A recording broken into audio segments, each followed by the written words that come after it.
اللہ کے نبی نے دی۔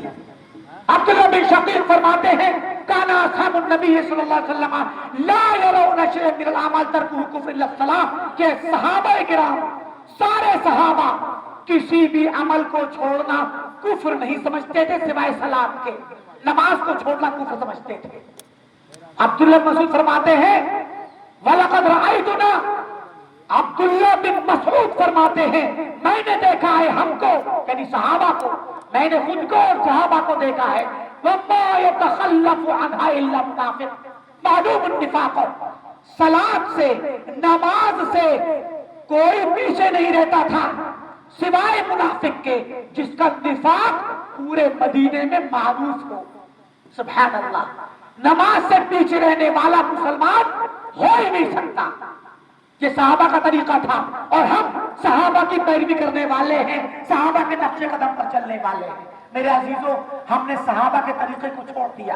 میں اپنی بات لمبی نہیں کروں گا، موضوع تو بہت لمبا ہے، سماج کی خرابیاں بہت زیادہ ہیں، کون کون سا زخم اٹھائیں، کہاں کہاں انگلی رکھیں، پورا جسم تو چھلنی ہے زخموں سے، ہر جگہ تو زخم ہی زخم ہے، ہر محاذ پر ہمارے یہاں خرابیاں ہیں۔ یہ موضوع اپنے آپ میں تفصیل چاہتا ہے، سلاد کا موضوع تفصیل چاہتا ہے، سماجی خرابیوں کا موضوع تفصیل چاہتا ہے۔ خواتین اسلام، میری مائیں اور بہنیں یہاں آئی ہوئی ہیں، بعض بیٹیاں بھی آئی ہوں گی جو میری بیٹیوں کی عمر کی ہوں گی، میں سب سے خطاب کرتا ہوں، میں کہنا چاہتا ہوں یہ جو بنات کا مدرسہ یہاں قائم ہے، اللہ کی قسم یہ سن 2000 سے پہلے کا ہے، جو جامع مسجد کے پیچھے چلتا تھا 1994 95 96 میں بنایا گیا تھا، اس زمانے سے لے کر آج 2026 آ گئی، 30 سال کے قریب زمانہ گزر گیا، ہمارے اس ٹانڈے کے اندر بنات کا مدرسہ قائم ہے۔ ایک اور دوسرا مدرسہ عائشہ قائم ہوا،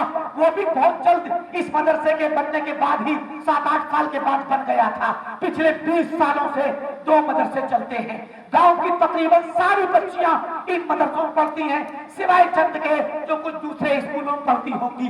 میں پوچھنا چاہتا ہوں اپنی ماؤں سے، اپنی بہنوں سے، اپنی بیٹیوں سے، بتائیں وہ مائیں، بتائیں وہ بہنیں جو آج سے 20 سال پہلے ہمارے اس مدرسے سے پڑھ کر کے نکلی ہیں، بتائیں انہوں نے کتنا علم حاصل کیا، کتنا انہوں نے اپنے دین پر عمل کیا۔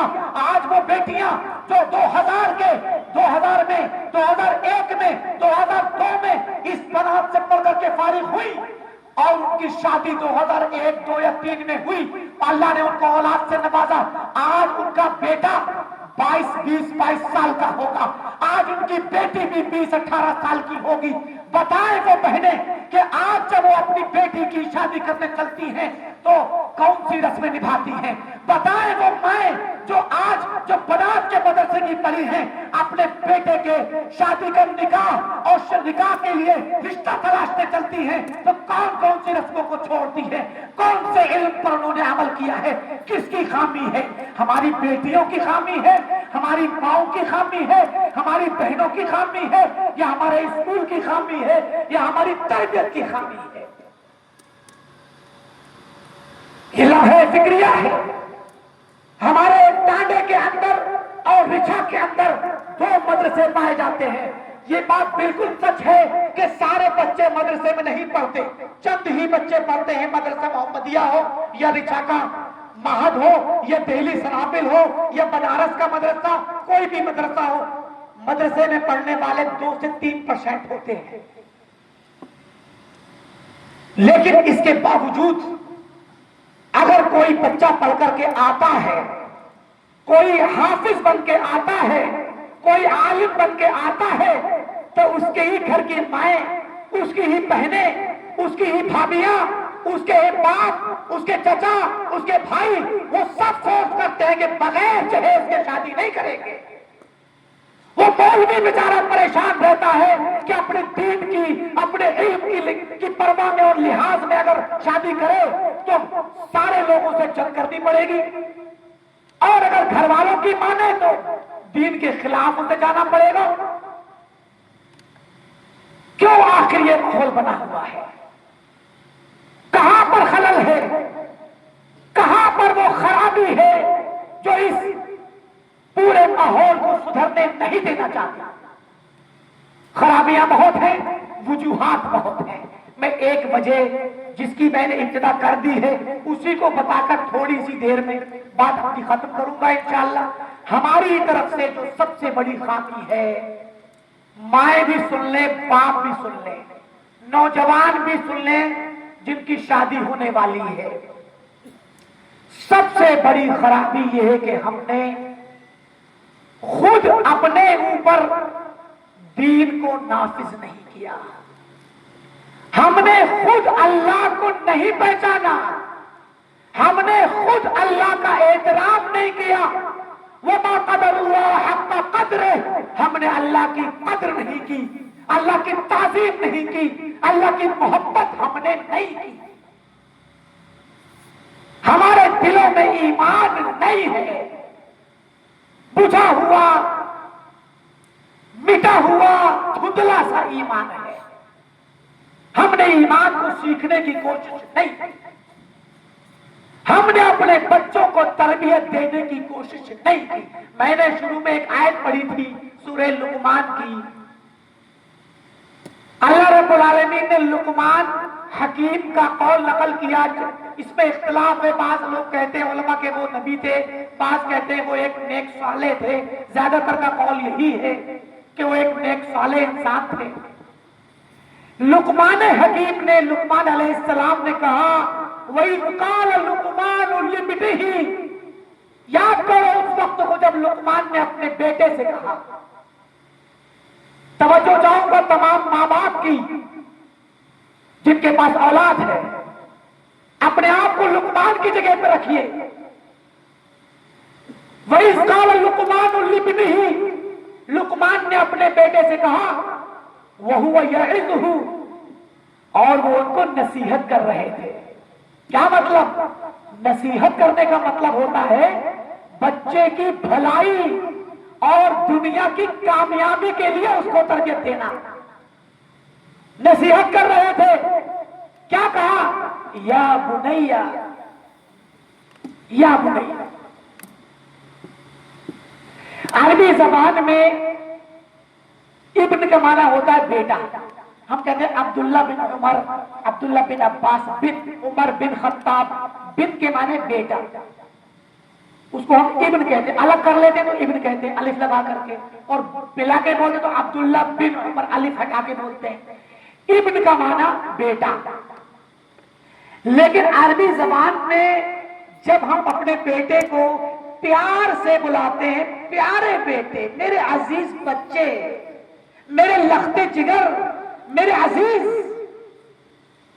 جب ہم اس طرح کے لفظوں سے پیار دکھا کر کے محبت کے ساتھ جب بولتے ہیں تو ابن کو بنئی کر دیتے ہیں، بنئی، میرے پیارے بیٹے۔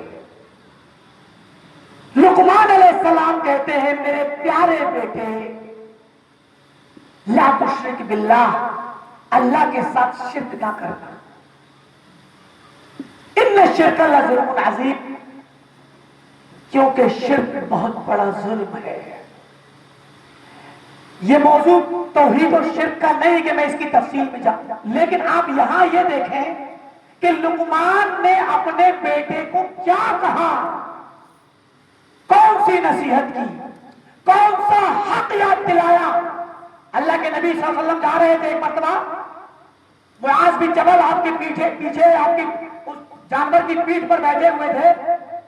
آپ نے کہا یا معاذ اتدری ما حق اللہ علی العباد، اے معاذ کیا جانتے ہو کہ اللہ کا حق کیا ہے بندوں پر؟ آپ نے کہا، معاذ نے کہا یا رسول اللہ میں نہیں جانتا، اللہ اس کے زیادہ بہتر جانتے ہیں۔ لمبی حدیث سے آپ نے کہا جواب میں کہ اللہ کا حق یہ ہے بندوں پر ان یعبدوہ ولا یشرکوا بہ شیئا، کہ بندے تنہا اللہ کی عبادت کریں اور شرک نہ کریں اس کے ساتھ۔ یہاں لقمان نے یہی حق یاد دلایا، اپنے بیٹے کو حق یاد دلایا اور کہا بیٹے اللہ کے ساتھ کبھی شرک نہ کرنا، تنہا اس کی عبادت کرنا، شرک نہ کرنا۔ شرک سب سے بڑا گناہ ہے۔ جب ہم شرک سے منع کرتے ہیں تو ساتھ میں اللہ کی عبادت کا حکم دیتے ہیں۔ اللہ کے نبی نے فرمایا تمہارے بچے 7 سال کے ہو جائے تو نماز کا حکم دو،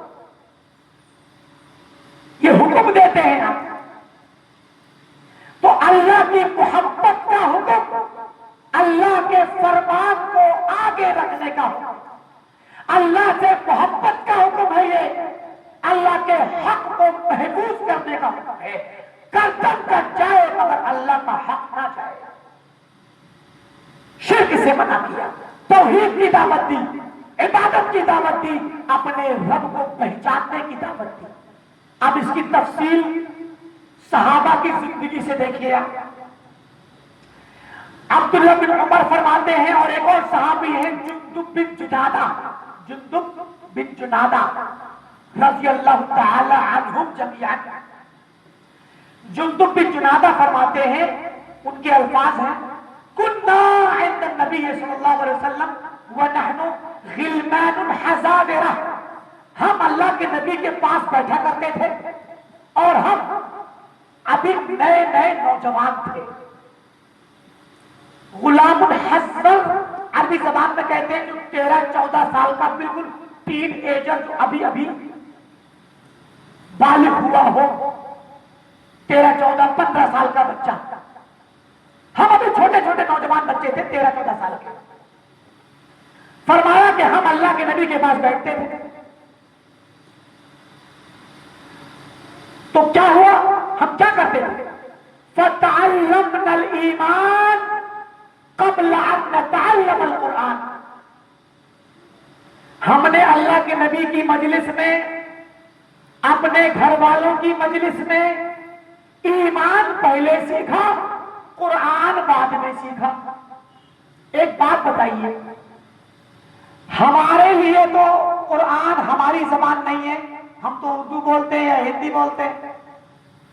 صحابہ کی تو زبان تھی، فصیح زبان بولتے تھے صحابہ، اور